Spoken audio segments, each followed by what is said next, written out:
V Sunil Kumar ಇಲ್ಲ, BY Vijendra ಇಲ್ಲ, HK Suresh.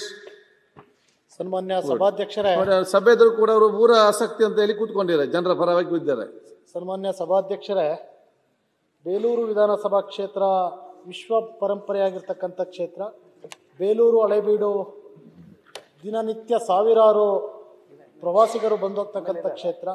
ಈ ಕ್ಷೇತ್ರದಲ್ಲಿ ಹಾಸನ ಮತ್ತು ಚಿಕ್ಕಮಗಳೂರು ರಸ್ತೆಯಿಂದ ಹೊಳೆಬೀದಿ ರಸ್ತೆಗೆ ಒಂದು ಬ್ರಿಡ್ಜ್ ಆಗಬೇಕು ಅಂತಕ್ಕಂಥದ್ದನ್ನು ಸನ್ಮಾನ್ಯ ಲೋಕೋಪಯೋಗಿ ಸಚಿವರನ್ನ ಸುಮಾರು 50ರಿಂದ 60 ಬಾರಿ ಭೇಟಿಯನ್ನು ಮಾಡಿ ಅವರ ಗಮನಕ್ಕೆ ತಂದಿದ್ದೇನೆ.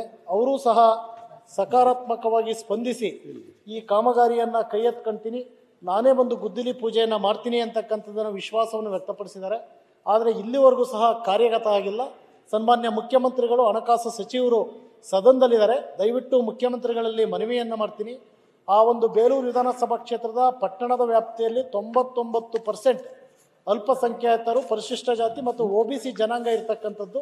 ಅಲ್ಲಿ ಒಡ್ಡಾಡಲಿಕ್ಕೆ ರಸ್ತೆ ಇಲ್ಲ, ತುಂಬ ದಟ್ಟಣವಾದಂಥ ಇದಿದೆ. ಇದಕ್ಕೆ ಸಂಬಂಧಪಟ್ಟಂಥ ದಾಖಲೆಗಳು ರಾಜ್ಯ ಪತ್ರಿಕೆಗಳಲ್ಲಿ ಬಂದಿರತಕ್ಕಂಥದ್ದು ಸಂಪೂರ್ಣವಾಗಿ ದಟ್ಟಣ ಆಗಿರ್ತಕ್ಕಂಥದ್ದು. ಅದರ ಜೊತೆಯಲ್ಲಿ ಮಾನ್ಯ ಲೋಕೋಪಯೋಗಿ ಸಚಿವರು ಅಲ್ಲಿ ಬಸ್ ಸ್ಟ್ಯಾಂಡ್ ಕಿರಿದಾಗಿರೋದ್ರಿಂದ ಆ ಸ್ಥಳ ಪರಿಶೀಲನೆಯನ್ನು ಮಾಡಿ ಅದಕ್ಕೆ ಅನುಮೋದನೆಯನ್ನು ಕೊಡ್ತೀನಿ ಅಂತಕ್ಕಂಥದ್ದನ್ನು ವಿಶ್ವಾಸವನ್ನು ವ್ಯಕ್ತಪಡಿಸಿದ್ದಾರೆ. ನಾನು ಸನ್ಮಾನ್ಯ ಮುಖ್ಯಮಂತ್ರಿಗಳಲ್ಲಿ ಒಂದು ಮನವಿಯನ್ನು ಮಾಡ್ತೀನಿ. ಏಕೆಂದರೆ ಕಳೆದ ಯಾವುದೇ ಒಂದು ರಾಷ್ಟ್ರೀಯ ಹಬ್ಬಗಳು ಬಂದರೂ ಸಹ ಜನಗಳು ಈ ರಸ್ತೆ ಆಗಿಲ್ಲ, ಬ್ರಿಡ್ಜ್ ಆಗಿಲ್ಲ ಅಂತಕ್ಕಂಥದ್ದು ಸಾರ್ವಜನಿಕರ ಆಕ್ಷೇಪ ಇದೆ.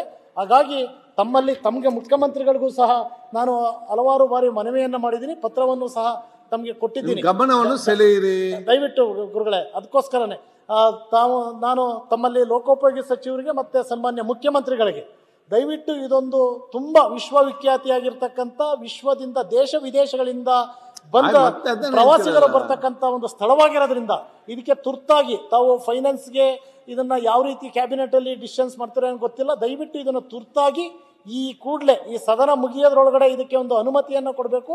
ಈ ಕಾಮಗಾರಿಗೆ ಚಾಲನೆ ಕೊಡಲಿಕ್ಕೆ ಲೋಕೋಪಯೋಗಿ ಸಚಿವರಿಗೆ ತಾವು ಆದೇಶವನ್ನು ಮಾಡಬೇಕು ಅಂತಕ್ಕಂಥದ್ದು ತಮ್ಮಲ್ಲಿ ವಿನಯಪೂರ್ವಕವಾಗಿ ಕಳೆಯಿಂದ ಬೇಲೂರು ವಿಧಾನಸಭಾ ಕ್ಷೇತ್ರದ ಒಬ್ಬ ಶಾಸಕನಾಗಿ ತಮ್ಮಲ್ಲಿ ಕೈ ಮುಗಿದು ಬೇಡ್ಕೊಂತೀನಿ. ಯಾಕೆಂದ್ರೆ ಹಲವಾರು ಬಾರಿ ಬೇಡ್ಕೊಂಡಿರೋದ್ರಿಂದ ನಾನು ಕ್ಷೇತ್ರದಲ್ಲಿ ಜನತೆಗೆ ಉತ್ತರ ಕೊಡ್ಲಿಕ್ಕೆ ಆಗ್ತಾ ಇಲ್ಲ. ತುಂಬಾ ಇದಕ್ಕೆ ನಾನು ತಮ್ಮಲ್ಲಿ ಮತ್ತೆ ಮನವಿಯನ್ನ ಮಾಡ್ತಾ ಇದ್ದೀನಿ. ದಯವಿಟ್ಟು ಇದನ್ನು ಶೀಘ್ರವಾಗಿ ತಗಬೇಕು ಅಂತಕ್ಕಂಥ ಸಭಾಧ್ಯಕ್ಷರ ಮೂಲಕ ಸರ್ಕಾರದ ಗಮನಕ್ಕೆ ಮತ್ತು ಸಭಾಧ್ಯಕ್ಷರ ಗಮನಕ್ಕೆ ತರ್ತಾ ಇದ್ದೀನಿ. ಧನ್ಯವಾದಗಳು. ಸನ್ಮಾನ್ಯ ಅಧ್ಯಕ್ಷರೇ, ಬಿಸಿ ನದಿಗೆ ಸಿಗತೆ ಭಾಳ ಅವಶ್ಯಕತೆ ಇದೆ. ಈಗಾಗಲೇ ಸುಮಾರು ಸಾರಿ ನನ್ನ ಭೇಟಿಯಾಗಿದ್ದಾರೆ, ಹತ್ರ ಗಂಭೀರತೆಯನ್ನು ಹೇಳುವಂಥ ಪ್ರಯತ್ನ ಮಾಡಿದ್ದಾರೆ. ಸೊ ಹಣಕಾಸಿನ ಲಭ್ಯತೆ ಆಧಾರದ ಮೇಲೆ ಈಗಾಗಲೇ ಭರವಸೆ ನೀಡಿದ್ವಿ, ಖಂಡಿತವಾಗಿ ಮುಂದಿನ ಬಜೆಟ್ನಲ್ಲಿ ಇದನ್ನು ಸೇರಿಸಿ ಮಾಡಿಕೊಳ್ಳುವಂಥ ಪ್ರಯತ್ನ ಮಾಡ್ತೀವಿ. ನ್ಯೂಸ್ ಫಸ್ಟ್, ನಿರ್ಭೀತಿಯಿಂದ ನಿಮ್ಮ ಪರವಾಗಿ.